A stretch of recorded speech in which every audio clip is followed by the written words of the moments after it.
Yo, what's going on? Mike from Mike Talk Sports. The Celtics are on brink of collapse and defeat. They're down 0-3 up against the Miami Heat in the Eastern Conference Finals, and I think it's pretty clear this roster really needs to retool after this disastrous postseason run in which they basically got swept by the Miami Heat. Let me tell you guys why they really need a new center going into the future. First off, it's pretty obvious that Al Horford needs to be replaced on this roster. It's bad roster construction and bad planning for this season to significantly rely on Al Horford, a guy who is 36 years old. He's going to be 37 years old at the beginning of next season. He's very slow. He's never been an athletic guy. And in today's switch all defensive league, it was outright irresponsible for the Celtics front office to think Al Horford was a championship center. He's simply too old. His shot has absolutely fallen off a cliff. He's shooting 37% from the field in this postseason. He's basically a black hole on offense. Now, it's not like he's just chucking up shots, but he shot about 30% from three as well. They simply need a replacement. He's fine on defense. Offensively, he just doesn't really have it anymore, and he's straight up old. He's going to retire very soon, and he's not going to be a championship center for the future. It simply is age has caught up to Al Horford. Then you look at the other center on this roster. Do you think Robert Williams can be the center of the future, a championship center for the Boston Celtics?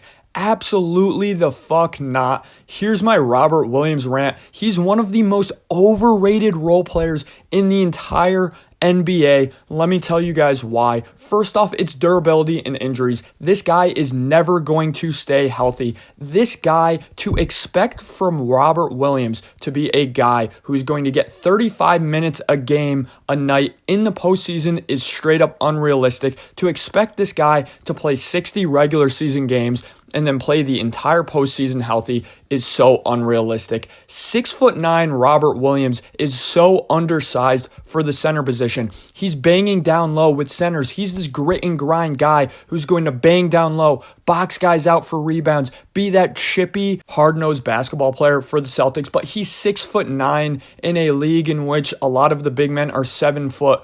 Having that play style is just unrealistic to stay healthy. In 5 seasons in the NBA, he's averaged 42 games played a season, and he barely gets minutes when he's out there. So a guy who basically gets 20 minutes a game for his career. He had 23 minutes per game last year in the playoffs, 21 minutes per game this year in the playoffs. He still can't stay healthy. It is straight up unrealistic for you to think Robert Williams is going to stay healthy. I don't even care if he's prime Kareem Abdul-Jabbar. This guy is never going to stay healthy. You need to find a center replacement for both Robert Williams and Al Horford. But let's say in a hypothetical scenario, Robert Williams is healthy for the rest of his career. He's giving you 70 games a season. He's playing the entire postseason. He's giving you 30 minutes a night. Still, even then, Robert Williams is not a championship caliber center. First off, his rebounding ability at best is average. You look at his analytical data, he's about league average for a center. When it comes to rebounds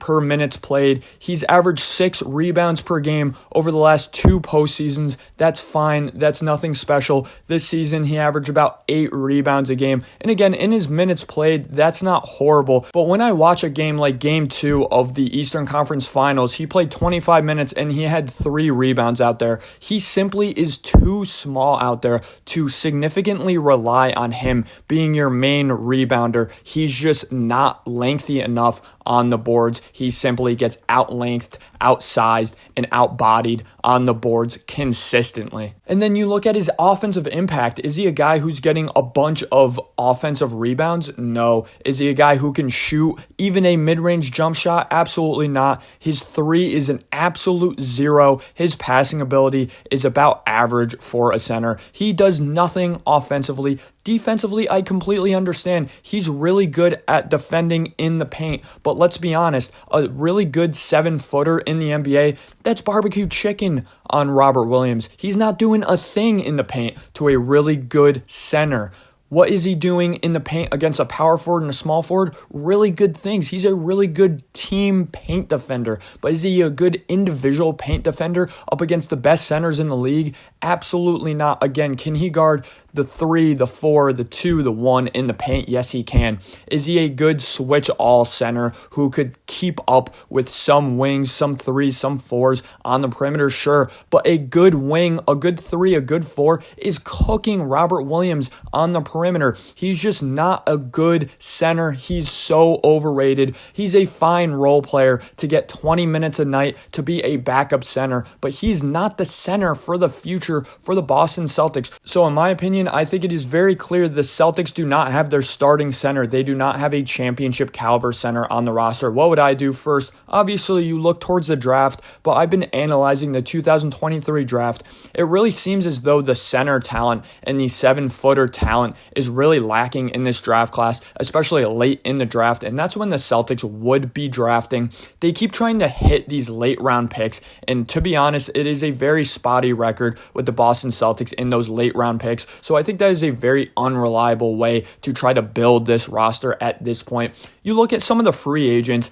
You could take a swing on a guy like Thomas Bryant. You could take a swing on a guy like Christian Wood. In my opinion, their best, honestly, option is going to be Nikola Vucevic. He offers a very similar skill set to Al Horford. You're just kind of extending that Al Horford window with Nikola Vucevic, but obviously he's younger.